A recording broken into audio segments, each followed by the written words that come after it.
Let's go. Welcome back to BingetownTV. This is a very special episode as we are finally, the wheel has turned enough for us to be covering Amazon's Wheel of Time, which, if you haven't heard over the past 6+ months, is based on the famous fantasy series by Robert Jordan. I have waited an unbelievable amount of time for this. I guess a little background. So I'm Kyle. I'll probably end up being the host for a lot of these Wheel of Time episodes. So I've read the main series completely, so I'll kind of be the host. Luke has also been diving into the books a little bit. So Luke, why don't you give them a little background of where you're at? Yeah, so we're recording this on October 14th, and it's about, a month before the Wheel of Time show drops. And about, 3 months ago, I started audiobooking the Wheel of Time series. So right now I'm about halfway to 3/4 of the way through the second book. And from our knowledge and the little hints that the showrunners have given us, season 1 is going to cover all of book 1 and then parts of book 2. So I think from a book standpoint, I have all the knowledge that season 1 is going to give us. But absolutely loving the series. I'm going to be finished by the time season 2 comes out. Damn. Oh, there you go. You're saying it. Season 3, you're going to give yourself a little cushion. It's definitely a big meal. So in the last couple days, I jumped on the audiobook bandwagon, and I'm only about 6 chapters in, part of episode 1, so I kind of can see what's going on with episode 1. Don't have the knowledge that Kyle and Luke have, but I'm already enjoying what I'm hearing, I guess, technically, with the audiobooks. Hello, Bingetown. My name is Dave, and I have zero knowledge of the books at all. I don't know if I'll ever get into the books. We'll see how the series goes. I'm not much of a big reader, so we'll see how that beast goes. But yeah, these episodes were really good, and I'm definitely super excited to get into the meat of the seasons as they go on, just because Kyle and Luke have been hyping this up for a very long time. The last thing I want to say is, before I'll pass it off, we are going to be doing a full deep dive of the episodes on the podcast, but this is just going to serve as an instant reaction. We're not going to get too deep into the details. We didn't even have enough time to take notes. So this is going to be your gut reaction and just surface level conversations and just build a little hype. Yeah. And going back to Dave, we like to have on this podcast some subject matter experts, some people who might have a little knowledge, and some people who don't have any knowledge at all, because we are, when it comes down to it, a TV/movie podcast, and we are talking about the show, even though we will talk about the books. So we want to see what it's like for someone who doesn't know anything. So that's why Dave is perfect for this right now. These SMEs are going to have to really carry me through these episodes here. And I guess another thing to note is that the name pronunciations, all fans of the series know that the names can get a little crazy at times. There is a glossary at the end of every book that does spell out all the pronunciations. But if you would be so kind to give us a little grace on these pronunciations, especially our newbies, as we start to dive into this show. Let me just start by saying to all of our listeners, and Kyle, you can attest to this, we have a group chat for our Bingetown TV hosts. And when Kyle turned on the pre-screeners and saw episode 1, he said, "I cannot stop smiling right now. I cannot believe this is happening." So good reviews. If I'm honest, we saw the entire kind of main cast that we get: Rand, Matt, Perrin, Egwene, and Nynaeve, and then Moraine and Lan. So obviously I just threw a bunch of names out, but seeing them on screen all interacting, I am not lying, I teared up a little bit in my bed. It was just kind of reading the books. It's such a long journey, and these characters will change so much. When we're talking about the show in the final season in a decade, we're going to look back on these episodes and just be blown away by what they all looked like and were like then compared to what we're now experiencing at the end of this season, or I'm sorry, the end of this series. So for me, knowing the journey they're all about to go on, it just is very emotional. You're going to bring a tear to my eye, because now I'm thinking 10 years from now, Bingetown's going to be fucking 1 million listeners deep. We're going to be on top of the world at that point in time. So shout out to everyone that's here right now. So what I learned probably I got super into the fantasy genre over the last year and a half. And one thing I learned is that there's a subgenre of fantasy, and it's called progressive fantasy. And Wheel of Time is like the face of progressive fantasy. This is picture perfect of what progressive fantasy is where you're starting off as a random little peasant farm boy, and then we're going to make our way all the way to the point where you just get exponentially stronger and stronger and stronger. It's character development taken to the fullest extent. And when you're dropping magic into a character development terminology like that, it can leap levels, right? You're going to be like, I don't know anything about the end. I don't have any spoilers past where I am, but I'm assuming we're going to become, like you saw how Moraine used the magic. We're going to become gods by the end. I feel like they're all unbelievable. The CGI for this show just blew me away. Like just seeing them use the fucking magic system. I was so happy with it because that's going to put the bar for this show high enough where you could show it to anybody, and at least the bare minimum they'll be able to say is that there was good production value of this show, and Amazon is not going to let that go. They're just going to keep the budget's going to keep getting better and better as the story gets deeper, and I'm just super excited, as you're saying, to see where these characters become when we look back on season 1. I was so blown away by how good the Trollocs look. So we know that at the end of episode 1, it's referred to as Winter Night, everyone is having a good time and dancing, and honestly, the square dancing was funny because it reminded me of 7th grade middle school. It's sweaty palms. Square dancing. Wallies. Yeah. And then we have a Trolloc attack and everything goes to shit immediately. Everything is now on fire. There are Trollocs just coming with wicked axes and weapons, pretty much killing, devouring all of the residents of Emmonsfield. And I'm just curious to Jimmy and Dave, because you guys had no knowledge that this was coming at the time you saw the episodes. What was that tone switch like in episode 1 for you? Yeah, that was 0 to 100, man. It was crazy. And we already said it. The CGI, phenomenal. These things are terrifying looking. They look as real as they can look, all the way to that down to the slobber coming down from their teeth. It is just unbelievable. But I didn't know like how deep we're going to get into like fantastical beasts and things like that. So when the attacks came, obviously we see the hooded figure and you know he's not really human, or you're guessing he's not really human. He's the first one you see that's like that. But I wasn't expecting a full army of these beasts to come and attack. So that was very shocking to me. And I was like, let's go. I'll be honest. So it was an hour episode. I'd say like the first 45 minutes for me, I wasn't really that hooked just because, we're introduced to all these characters, these traditions, this culture that we don't really even still have like background to. So, it's just a lot of introduction. So it kind of started off slow, which it obviously has to. But by the end of episode 1, I was 100%. I was like, yes, I'm in. That's what I honestly had a little bit. So I watched it with Dave in person and then another one of our roommates who, again, also had zero knowledge of Wheel of Time. And I had a little bit of anxiety watching it with you guys because I knew that this is going to be like season 1 of Game of Thrones. There's so many seeds that need to get planted. Yeah, exactly. Do you know how many people watched Game of Thrones, including me, when season 1 came out, and I just did not really continue? It was like before the curve and before season 3 when it pops off and becomes global. Yep. This show is not going to take it that slow, but I noticed, at least in the first 3 episodes, the first half hour at least is a little bit slower, and it's by design. We need to build these relationships between the Edmundfield Five, and we need to kind of do all the world building lifting that you need to do. Like season 1's always going to be like that for an epic fantasy, but for them to just crush it at the end of episode 1 and just show the threat level that we're dealing with, and not only from the bad guys, but from the good guys at what we can combat with. Because, dude, you guys had no idea how strong Moraine was going to be, the Aes Sedai, or the witch, which we might refer to her as for this episode at least. But that was just such a good level set of who this dark one and what he's bringing to the table is going to be like.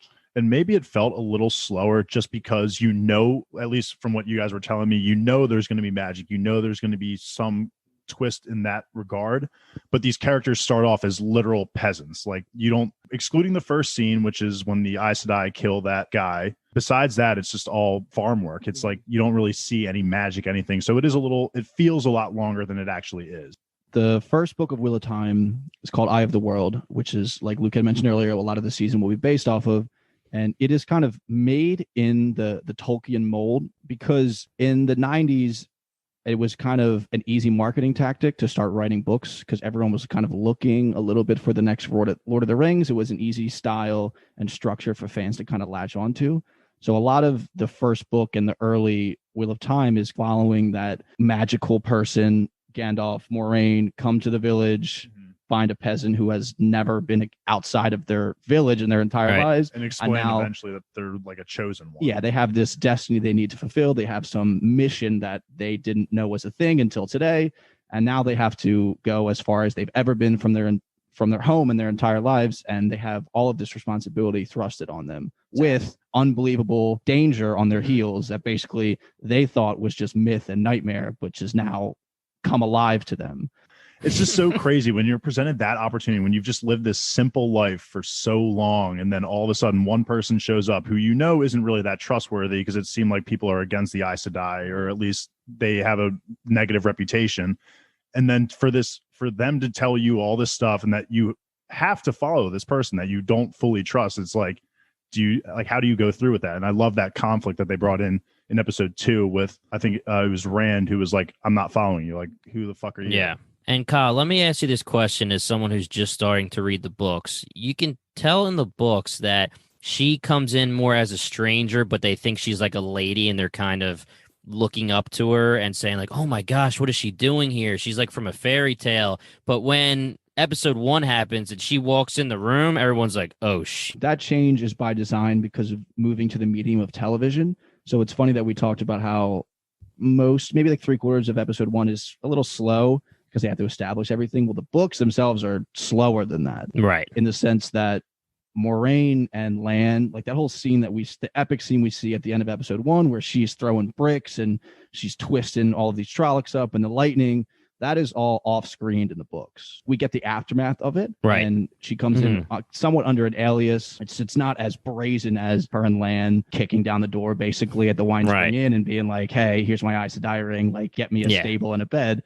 But for the show, it does make a little sense for them to kind of skirt all that thing along because we need to get moving a little bit. There's only 8 episodes in the season itself. So that's kind of something that people like me, book watchers, will kind of have to try to give them the benefit of the doubt for these types of changes. And I think in my mind, speaking specifically on this thing, worked out perfectly for me. I thought it was fine. And then a lot of other changes they made too, I thought were perfectly fine. Another big change, and Jimmy, you'll start picking up on this because this goes right off the back of what Kyle was just saying. A lot of things aren't necessarily off-screened in the books, but Robert Jordan, the writer of the series, doesn't explicitly do a lot of the darker stuff. But because of how things happen and how characters react, it's just assumed that this dark, very, very dark stuff is happening. And that's why it's amazing to see this change. And people were worried, is it going to look too dark compared to the book, and be unfaithful along those lines? But I think it's great because when I'm reading the books, I'm assuming the worst. Like I'm assuming grim, dark. I'll tell you right now, there's one character I most certainly would not want to be, and that is Perrin. Yes. That was, okay, my gosh. While we're on the subject of dark and harshness, might as well, there will be, if you haven't seen the first episode.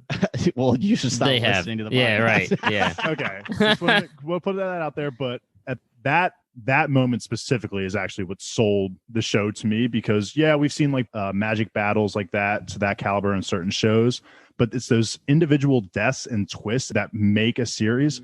And when Perrin fucking looks up and him and his girlfriend or wife are fucking those Trollocs up and then he's still on guard because it's so realistic. Like you would be on edge. And if you hear something behind you, you're swinging that fucking axe. And lo and behold, it was his fucking wife. And I was sitting there like, no fucking way. I yelled out loud when that happened. I did not see that coming at all. So that's another thing from the books though, because I'm just analyzing this from the perspective of coming fresh off book 1, and I see this girl, parents like hugging up on her, and I'm like, who the fuck is this girl? Because she's not in the books, and they just used it to add on to the tragedy of shaping Perrin and like the kind of character he is. Because at the end of episode 1, he's just like a zombie on the horse. Oh, I think Chase and my 2 roommates, Chase and Dave, were just like saying like, holy shit, look at that dude. They said they would have rather been any other person except for him. It totally makes sense. A big part of Perrin's character early in the books in the series is that he is such a big guy. He always grew up bigger than everyone else. He's always described as this like big burly man. He is a blacksmith's apprentice. Like he is basically jacked as fuck. But he's also quiet because it's part of his personality that he doesn't want to scare people. He doesn't want to like make sudden moves or do a bunch of stuff because he knows that he can hurt people really easily. So he doesn't really speak loudly. He likes to think things through and stuff. And I think it was easier for them in a way to show that level of tragedy, what he's capable of, that blatantly on screen, so that now we have him in episodes 2 and 3 where he's very quiet. He looks haunted by these things. You can tell he's really shaken up about it, but he's also becomes very protective of Egwene at the beginning. I believe it says episode 3 or maybe the end of episode 2 when they're trying to start the fire really quickly. And he's like, I got it. Like, I got it. He's trying to protect her so much. And that's just like the essence of his character. And I really think that instead of having the internal monologue or people just endless exposition of people reminding us that he is like that quick scene, which unfortunately is the end of his wife, really lays that out for us. And I thought that was well done, honestly. And this goes perfect into what we were talking about with standards of like at least the magic when Moraine's using the magic.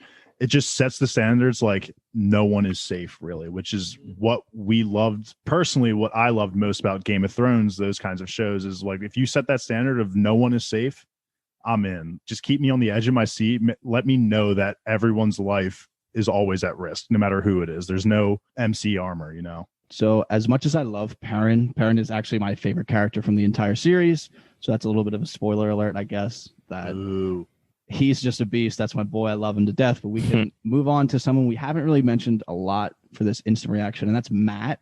Yes. So Matt is somewhat consensus the favorite character of the entire series for people. I can see it already. He's already kind of like, I know he's a thief and he just takes things, but like I can already tell that personality, and he's just going to have such a big transition. I feel like that I am already on board with Matt, even though he's a piece of shit right now. Yeah, he has that little roguish grin to him. He's a little gambler in the tavern. He wants to keep drinking and flirting up the chicks. It's just like very crowd pleasing. Yeah, but he's got that softness to him where he wants to take care of his sisters, and it like eats him up inside that he had to leave them.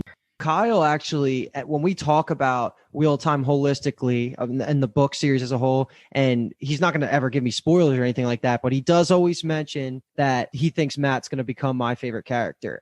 And I think Matt is the worst of them so far where I am. But also that's also what he tells me, that it's kind of consensus that he has a little rough start in the series, the books, that is. But the show, you have to keep this in mind, and I'm absolutely sorry if you haven't heard this and you're listening to this podcast, but the actor who plays Matt actually had some off-screen issues. I don't think it's been publicized yet, but he's already been recast.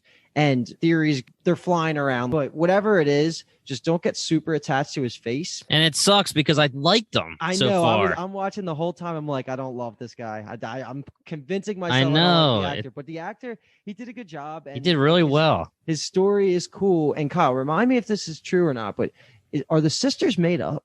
No, the sisters are real. I just don't really remember all that like happening. I guess they add it more to make it more dramatic. So the only thing they changed, like the relationship between his parents. I think it just gives him a little more tragedy, which it does, because he kind of becomes the man of the house. And, like the sole protector of his sisters. I think that, like you said, Jimmy, I think that adds a nice dimension to his character a little bit. Mm-hmm. I think that's why I was so attached to Matt early on, is because even though we saw him be a scumbag, at the end of the day, he saved his sisters. Like his parents were like, we don't know where they are. It's like, great parents you fucking are. And then we get to in episode 3, where it's just Matt and Rand after they've all been split up after they go to a Shatter Logoth. And the city for you guys, Dave, like the big city with the shadows at the end. Yeah. Mm-hmm. Matt, the whole time when they're there, is, I'm going to get back to home. I got to get back to my sisters, to the girls. While Rand assumes the perspective of, we got to go to Tarvalin. We got to go meet up with Egwene, which was an interesting switch, where earlier in their journey, when they first leave, kind of Rand wants to be the one to turn back almost and go away.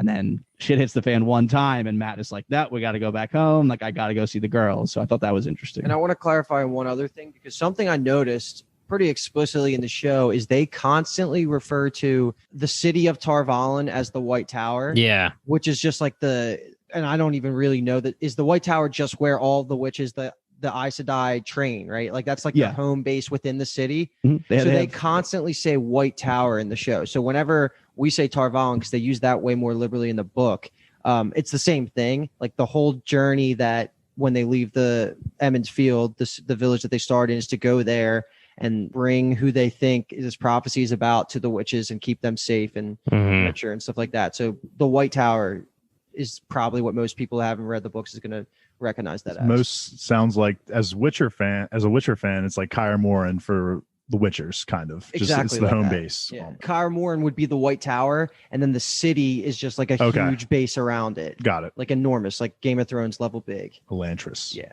Or Elantris. Yeah. Shout out Brandon Sanderson. Woo.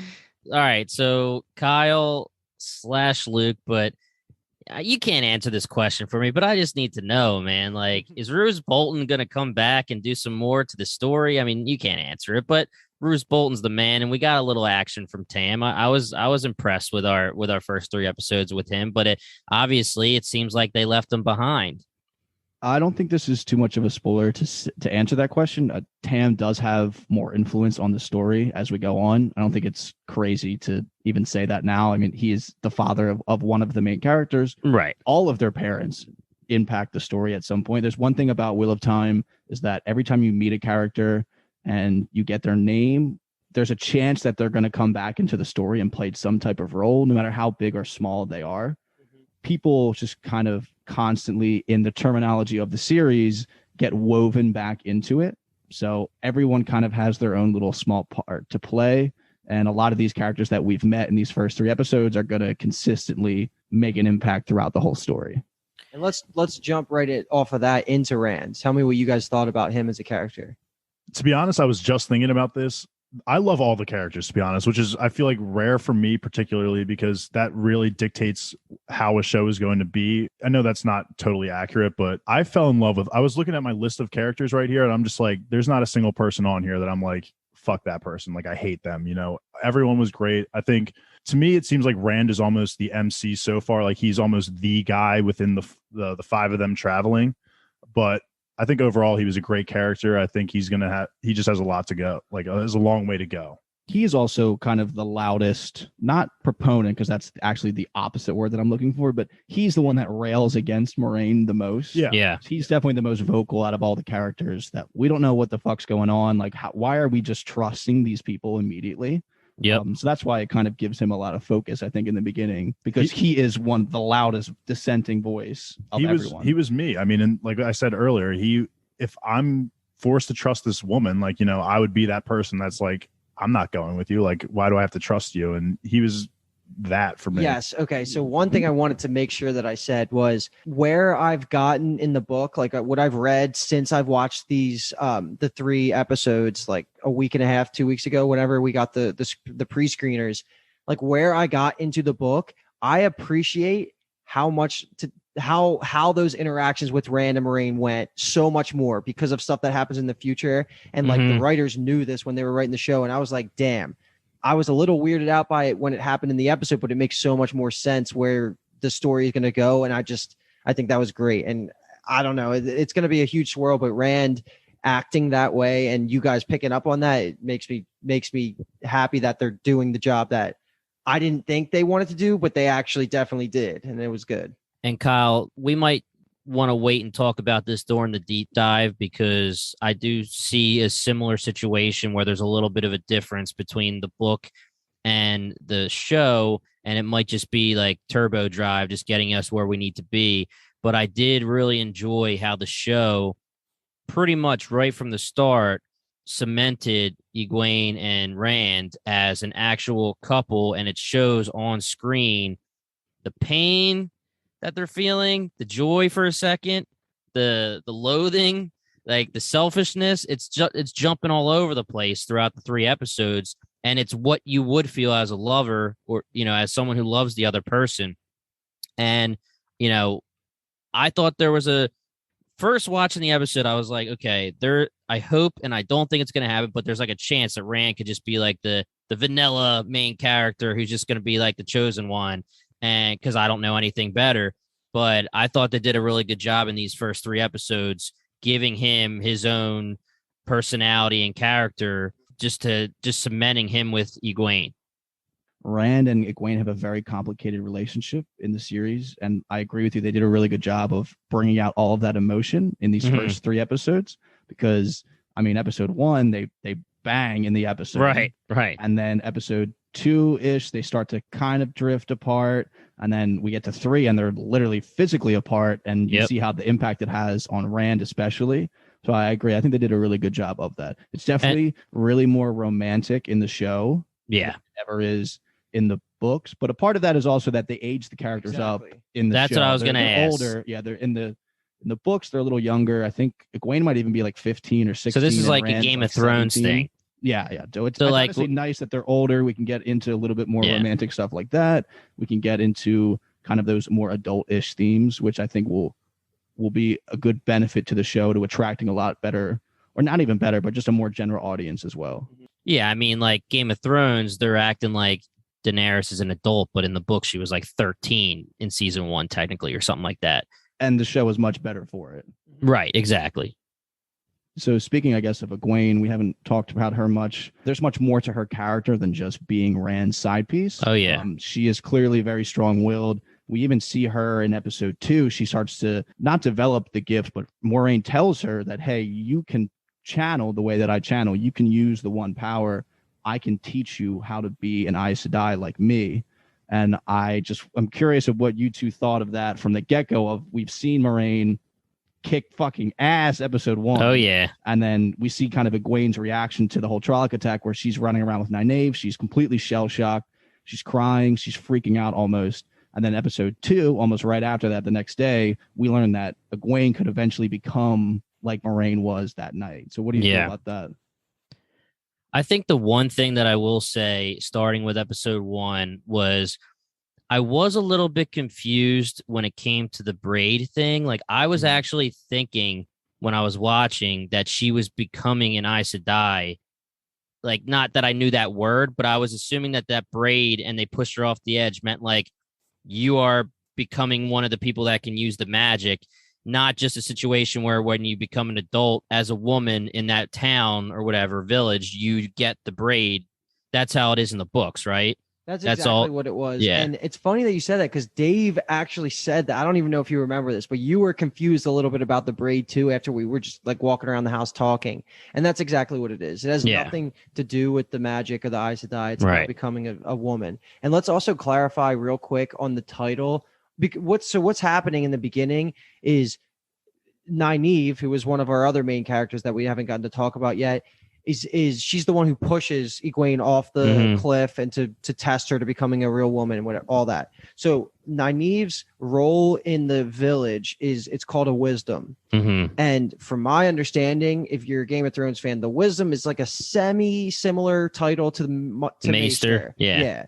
And we find out, I think, I don't honestly remember it's in the book of the show, but Nynaeve wanted Egwene to become the next wisdom, like an apprentice, and that's why they have such a close relationship. And when shit's hitting the fan, they're together. They're like, she cares for Egwene and all that, and just the idea that Nynaeve wanted to train her in that way, like they just have like a close connection. Keep that in mind. But yeah, that's just what was going on there. It wasn't anything to do with the magic. Like these guys are so secluded from any of this bigger picture magic before Moiraine comes to the village that they know nothing about that. Yeah, and that's the riff between Rand and Egwene. Is she more openly, as far as I know now, because I'm only 6 chapters into the book, but she pretty much straight up tells him, I'm thinking of being the apprentice, and he says out loud, that means you're going to have a lonely life, and pretty much means you're not going to be with me. And that's where the riff comes later, where she's like, you're being selfish. We have a journey, and all you care about is this shit, So I thought that was a really strong part for her to have when she actually stands up to him and fights back, because he was being an ass at that point. I kind of sided with Rand a little bit, because he was just pissed at her because she made her decision. Well, no, I'm not pissed at him for being upset, but the scene in, I believe it's episode 2, where they're like in the cave and they're hiding, and he's kind of just being like a 12-year-old, being a dick to her and ignoring her and stuff, while they know that they're kind of stuck together still, and they have this journey that they need to take. And he's like, oh, well, if you want to fucking go with, do your thing with Nynaeve, then just go do it, bro. And she's like, stop being a little baby. Like, I was on her side for that. I think those kind of moments hit a little bit better in the book too, because they are younger. and they're a little bit more naive and like adolescents, and they also don't bang or anything like that. So it's like the early stages of flirting in middle school or high school. So it makes more sense. But they kept the formatting the same, even though they aged them up. So I see where they're coming from, but I also can see the complaint about not loving that. I also will say that they live in this very small, secluded town, and it's basically been agreed upon that these two are going to get married. They've been pretty much not betrothed to each other, but it's been kind of like a foregone conclusion. They do have that nice scene where Tam is telling Rand how he used to pick all of the berries and give them to Egwene when they were younger, and then he pulls the slick move where he pulls the berry out of his pocket when they're doing the dishes, and then my man gets some ass like a boss. But I mean, I think you're supposed to think that Rand's a little petulant in that scene. So I just think that they've done a good job of characterizing their relationship and how they're kind of slowly, even at this point in this, I mean, we're fucking only 3 episodes in, but they're slowly going on their own journeys and becoming a little bit of individuals. Which their entire lives so far have been growing up so close together. I mean, you only got 3 choices of who you're going to bang in the village back in the day. Yeah, exactly. Yeah, and it doesn't make me not like him any less or anything like that. It's an obvious flaw that anyone could have in a time of feeling, upset or, betrayed, kind of. I do also think that that's one of the strongest points of Wheel of Time, is that all of these characters are so flawed. They all have such realistic downsides to them, and these things that you read them do, and it's like, motherfucker, like, why are you doing that? And then you realize this is actually fucking realistic. These guys are not that old. Like, they're getting thrust into this world that they have no idea what the fuck's going on. So they constantly make these kind of mistakes, and I feel like it just makes them feel a lot more human, and it's much easier to relate to them. Now let's talk really quick about Lan, man. We haven't talked about him really. Yeah, I was gonna say him more than Perrin. He's out of everyone. I mean, yes, definitely. He was just. I love those badass, strong characters, and I know obviously Moraine is the most strong person in the world that we've seen so far. But just having that side badass character, I love that. Oh yeah, you can safely explain at least the Warder Aes Sedai relationship. Did they explicitly show it in the show when she gets hurt? He does, I think. Yeah, they say it in episode 3, I believe. They mention it. They don't show it only because Lan is a fucking beast. Yeah, Nynaeve turns to him and says, this is gonna hurt. That the water bond makes you feel what she can feel. Like, this is going to hurt, and she fucking pops that pus bubble. Yeah, he just doesn't move, doesn't make a facial expression because he's the fucking boss. The other thing I love about him is that we saw Moraine fuck up a shitload of Trollocs with her magic, but he's just out there with a fucking sword. That's it. Oh, hell yeah. Love and that. The best part about it is because they're so bonded and connected, and they have such a long history together of being these tight, two going on this journey to fulfill the prophecy and look for the dragon reborn and all this.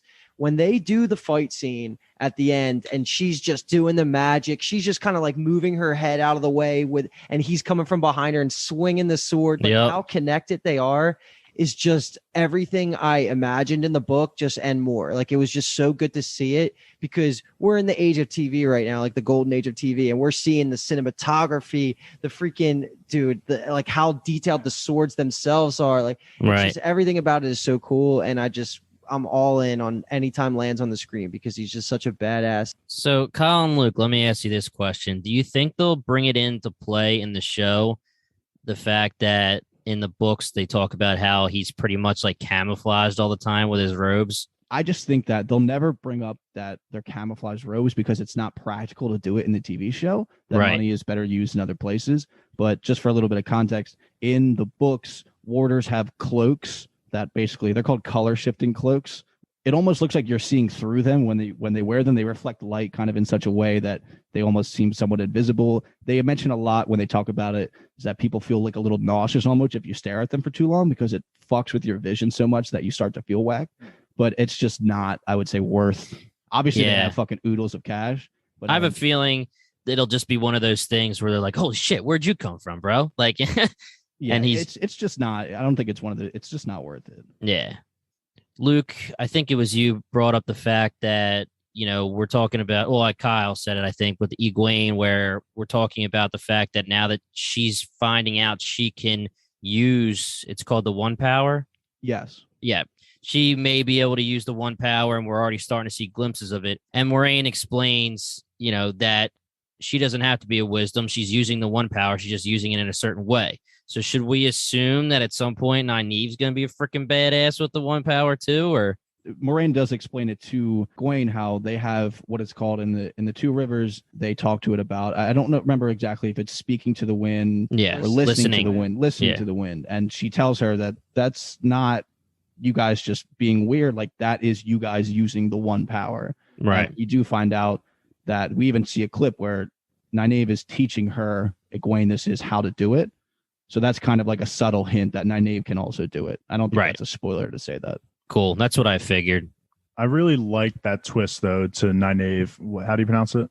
Nynaeve. I say my audiobook says Nynaeve. Nynaeve. Okay. I really like that twist, though, when you assume when she gets pulled off by the Trolloc that she's just fucking dead. And then I think it's the end of episode 2 when she's holding the knife to Moraine, right? Yeah, to Lan. To Lan, yeah. Like, you're going to tell me where those fucking kids are right now. Like, that was just that was a great little twist. Wasn't that episode 3 that she comes back? It might have been even episode 3. So that's the end of episode 2. The last scene is Lan drags Moraine out, puts her up against the rock, and then Nynaeve's there. But the start of episode 3, we get the flashback to how Nynaeve, from when she got drug away to how she got back to us. The reason I brought it up was because Chase, who's not on the pod right now, said that was talking in between the episodes and stuff, and maybe even a little bit in the beginning of episode 2, he thought Nynaeve was just dead. Yeah, I mean, absolutes. Yeah, I didn't know really because, I mean, spoiler alert, we had the opportunity to talk to her via Amazon Prime during the press junket, and you assume she's top billed, so she's not going to be killed off like that. But if you're just watching the show blind, like especially Dave, I was almost thinking well, now we need a new wisdom, and it's going to be Egwene, and here's her chance. Like, I didn't know. Yeah. And shout out to Nynaeve for sneaking up on Lan in the first place. Like, that already shows, for me at least, her power ranking, because I feel like Lan would not be the kind of guy to let someone sneak up from behind, lo and behold. Good catch. Yeah. And he does not let that go. It's like, how the fuck did she do it? Yeah. I love how she's like, if you're gonna ask, just ask. And he's like, and he asks, she's like, I didn't say I was gonna answer, bro. Yeah, she is, dude. She is a great character. She is such a badass chick that obviously they go almost out of their way to show it in the first 3 episodes, but she is a boss. And me too. Even from episode 1, they did a really good job, because when Lan and Moraine enter the wine spring in episode 1, and everyone's kind of like silent looking around, and Nynaeve is the one who stands up and puts her hand right to her little sword dagger and is like, aim yourself, stranger. Like, she doesn't fuck around. She's very protective. She knows her role as the wisdom. She is great. And she also, I mentioned earlier that Rand is kind of like that vocal opponent to Moraine in episode 2 especially, but that's because Nynaeve isn't there. When Nynaeve comes back and Moraine is actually unconscious, but she is like, I don't fucking trust you motherfuckers. Like, I'm helping her out so that you guys can lead me to my kids, basically, so I can help them. And another just point to add on to that is, if Dave, if you didn't pick up on this, and Jimmy, you might already know, she's like at least 5 years ish older than the rest of the main cast. Right. And that's more important in the books, because 16 to 21 means 21 you're probably going to die in 10 years, because you get diarrhea, you're dead, or whatever. I was thinking about that too. I was thinking about that too in regards to the immaturity of them. The life expectancy at this point in time is 50 years, maybe. Dude, in this time it's 30. That's wild. Yeah, I mean, it's also important, especially in the books, and I'm pretty sure they are talking about in the show, that she is looked down upon because they just assume that she's not the wisdom because she's so young. She doesn't get the respect because she's young. She's definitely still relatively young, but she's older than the rest. Right, of them. right. Yeah, and how about her? I mean, she kills a Trolloc solo dolo. What do you think about that? That was crazy. Shit, that scene was awesome. Talking about the only few that soloed one of them. Okay, so Perrin and his girlfriend kind of did. Yeah, but still, that's an impressive feat for the most part. I mean, it gives all of our homies props, because every single one of them had the bravery to go up against them. I mean, most of them started fighting. Matt's the only one who kind of ran away, but then he ran towards his sisters to save them. So it really does show the bravery, because a lot of people were running and screaming, especially not even Egwene at the time when it was going to happen, when the Trollocs came running in, it was like, what do you got to fight them with? And they were like, fuck it, we're fighting. You know, we're in here. I thought they made them all badasses. Just really quickly, I want to just shout out 2 characters that I also really liked. Tom, the Glee Man, just because there's an aura about him to me that makes him seem like he's obvious. Like you said, like characters, if you get introduced to their name, are probably going to come back. So I think he's going to come back. But there was like an interesting aura to him that I feel like I'm peaked to the point where it's like, okay, what's this man's deal? Mm-hmm. And so I really like Tom as a character. And then the White Cloak guy, who is the slayer of Aes Sedai people in the South, at least. Yeah, of Aes Sedai. He had 7 of the 8 rings. Oh, he's going to be an ass, dude. So I can already tell I'm not going to like him that much, but I can already tell he's a little bit of a badass in the same sense. So I'm interested. That's an interesting 2 characters right there, because Tom Maryland, I love his name too. Yeah, it's such a great Tom name. Maryland. Yeah, what a great name. He gets introduced and he's kind of a trickster. He does help them out, so you think he's a good guy. And then we get the White Cloak, who is from the get-go, you kind of are introduced to him as a villain. So you can tell that that's kind of the White Cloaks are this other faction that we don't really know anything about them. We know that they're against the Aes Sedai, but also, do we know if we trust the Aes Sedai? I don't know if we trust them yet. So it's kind of who's right here. That is a very interesting dynamic. That is very interesting, because the Aes Sedai, I was expecting to just be assumed that they're the good guys, but throughout the first 3 episodes, they have the dark, and the book, what I've read so far, there's the dark tone to them, and everyone assumes that they're untrustworthy or they broke the world pretty much. It just reminds me of The Witcher again, like how Witchers are, at least maybe not generally are very good people, but Geralt is a good guy and he gets shit on all the time wherever he goes for being a Witcher. I have that same feel with the Aes Sedai right now. So I was pointing it out when we were watching it because I just love world building when it's done really well. And I love the idea of factions, right? Definitely think that, from what I understand, the Children of the Light, like these White Cloak people, see themselves as like the guardians of the world, and the Aes Sedai are protectors. What would you say, that they're evil? Like they think that they're evil? Oh yeah, the White Cloaks think that Aes Sedai are like evil witches, servants of the dark, can't be trusted, need to eliminate them. So the White Cloaks still are anti-dark friends, though. Yeah, the White Cloaks have a weird kind of allegiance to just themselves, basically, where they think that everyone who isn't them should bow. It's basically like the what's the name of the faction? The Sparrows in Game of Thrones. It's like, even though like Cersei was like enabling them and stuff, they still say like, everyone's underneath us, you listen to us, or you're in the wrong. They're like a prototypical, just kind of religious zealot, militant force, right? That has, obviously, you can tell they have a little bit of clout on the continent, but just they got some nice ass uniforms, dude. Keep that shit clean. Get back to Tom Maryland very quickly, and just curious, Jimmy, what you had thought about him in his appearance in the show, because I've read some of the book, so that was, I actually for a second was confused when you guys brought him up, because I didn't have his name memorized from the show, and I was putting him in perspective in my head from the book, because in the book he shows up pretty early on in the village. In the beginning. Yeah, he's there for the attack of the Trollocs in the beginning. So which is why I was like, did they fucking cut my boy? Yeah, and he, if I'm being honest. I'm telling you right now, from what I've seen so far of him, and I'm not even going to think about the village stuff, because the book stuff, because in the village, he's a cool guy. He's cool. He's messing with them. He's juggling. He's a little bit of a badass, but he doesn't do anything yet in my eyes.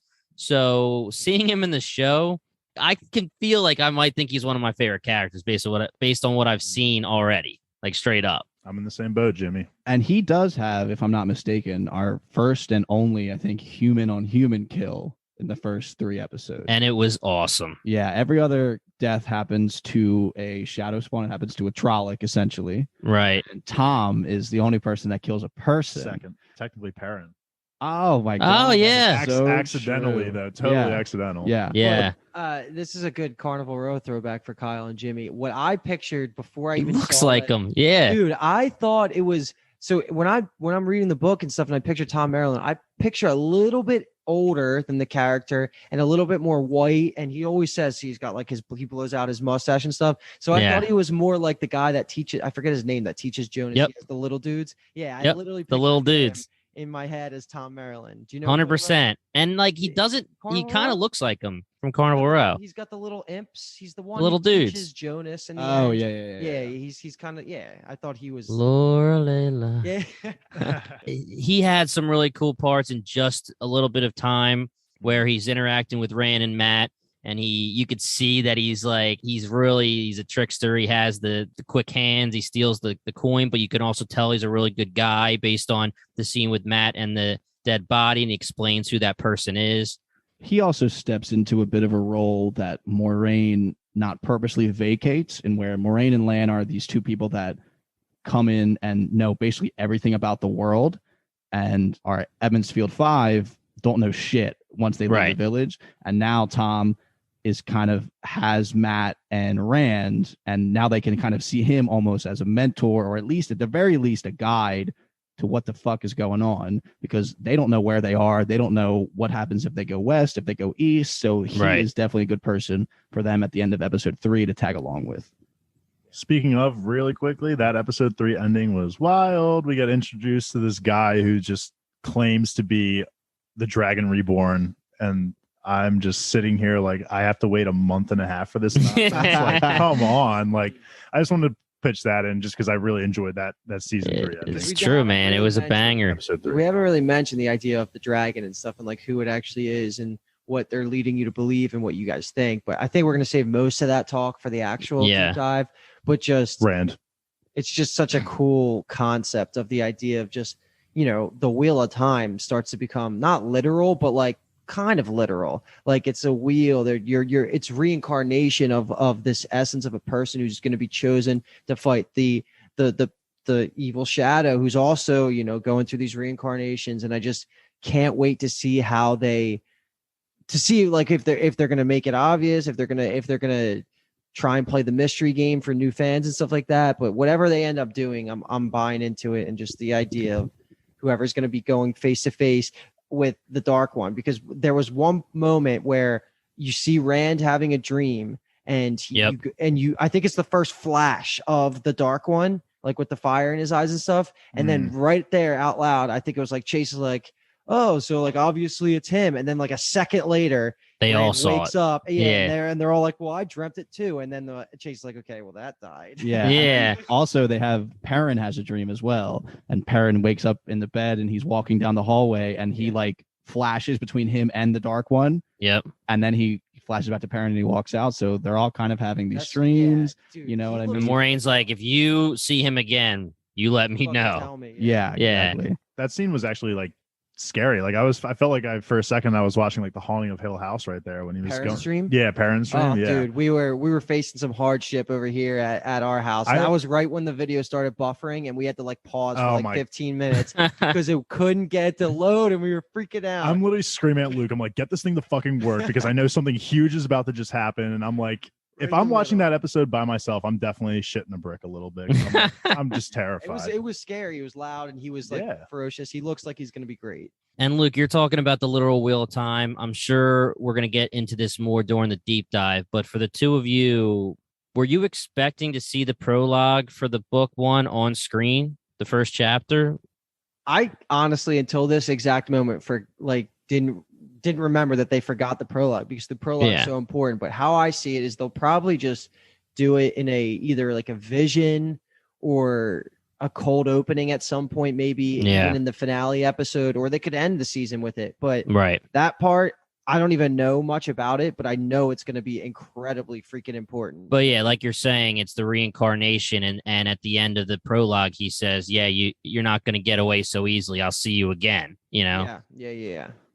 We can kind of trampoline off this discussion of the dreams and the Dark One we do get introduced to there's a lot of different names for a lot of this stuff. So shadow spawn is kind of a general term for every kind of being that serves the Dark One. So we have seen include humans. No.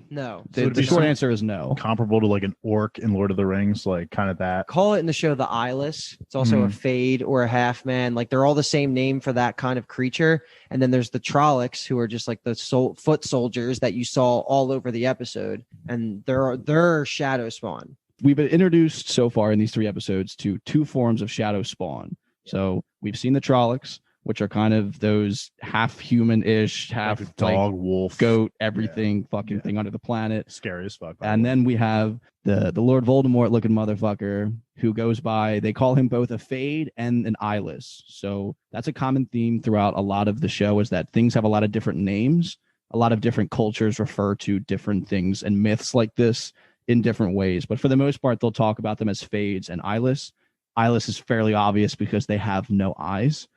So Fades kind of are a little bit a rung above the Trollocs themselves. You can kind of tell throughout the episodes that he is a little bit of the leader. They part for him as he kind of walks over the bridge, things like that. But we've also been exposed to in episode 3, once we meet Maya and learn more about her, and then eventually she gets a dagger through the throat from Tom. Not expecting her turn. That there's also humans that are on the side of the Dark One. So those are called Dark Friends. So we have Shadow Spawn are kind of the creatures, and then Dark Friends are humans that are kind of sleeper cell agents of the dark. I thought it was a good idea for them to expose us to that at the end of episode 3, or at least in these first 3 episodes, to kind of now get us cooking to the idea of, well, is this motherfucker a dark friend? Is this a person a dark friend? Yeah, exactly, Jimmy. What you just said is the whole point. The fact that you just said not expecting her turn. Every single person in the world could potentially be a dark friend. Right. And I'm talking about the human side of that. Like that it's just littered throughout this world. And so that's why you can never feel safe. You don't know what character is going to turn on you, what character it means well. Some characters might be children, they might follow the White Cloaks and the Children of the Light and stuff and not even fuck with the dark friends. But if they find out you're with Aes Sedai, they turn you. There's so much going on here. Just don't trust anybody is my advice. Yeah. And I will say, I want some answers. I can't wait, because obviously I just said I wasn't expecting the heel turn from Maya, but at the same time, I was like, oh shit, when she was like talking to Rand and she was like, oh, I should have put the braid in. You like that better. And it's like, she has information about him. Yeah. I'm so excited. That ending to episode 3, I literally looked at Luke and I was like, why do we have to wait 2 months for this? That was my main hesitation of watching the episodes, was that I looked at the calendar and was like, do I have the strength to last 5 weeks now until the newest episode? You've lasted years waiting for it. That's true, but now I had a little bit of a taste. Yeah, you got that taste. That'll probably wrap up our instant reaction. We did not expect it to be this long. Yeah, if that doesn't show how much we love this already, like, come on. Well, it's a tough balance between getting like really excited and diving into things and just kind of giving some surface level stuff. But we kind of rolled through all the characters, a little bit of some big events, but we'll dive more into a lot of that in the next episode that comes out. So stay tuned for that. Thanks for bearing with us through kind of one of the first times we've ever really done an episode like this, especially with a combination of subject matter experts and newbies on an instant reaction. So this was honestly really fun for me. I hope it was fun for you guys. That will end this episode. So once again, we are BingetownTV. You can catch us at BingetownTV on Twitter and Instagram. We have a website, surprise, surprise, BingetownTV.com. We also have a Patreon. If you can just search BingetownTV on Patreon. If you want to get access to some exclusive content, some interviews that we do, a lot of video stuff that we've done as well. We cover an unbelievable amount of shows at this point. I mean, shit, by the time this episode comes out, we'll probably have about 165 podcast episodes dropped. So mostly sci-fi, fantasy shows. If you want to see something from us, hit us up on one of those socials. That's all I got. Once again, we are Bingetown TV, and thanks for listening. The wheel of time turns. You're listening to the Geekscape Network.